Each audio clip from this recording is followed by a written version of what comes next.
How to fix ThinkPhone 25 video recording not working. So let's start the video. First of all, restart your device.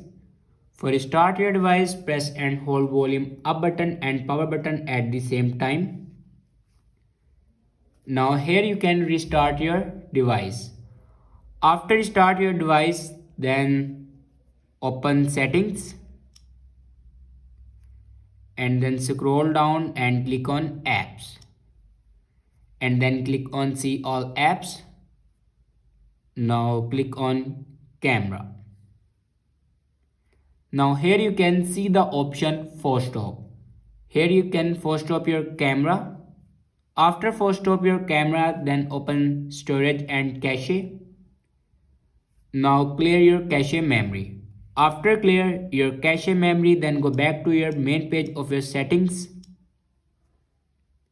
and then scroll down in last and click on system updates. Here you can check your updates. After checking your updates, your problem will be fixed. I hope this video is helpful for you. Thanks for watching.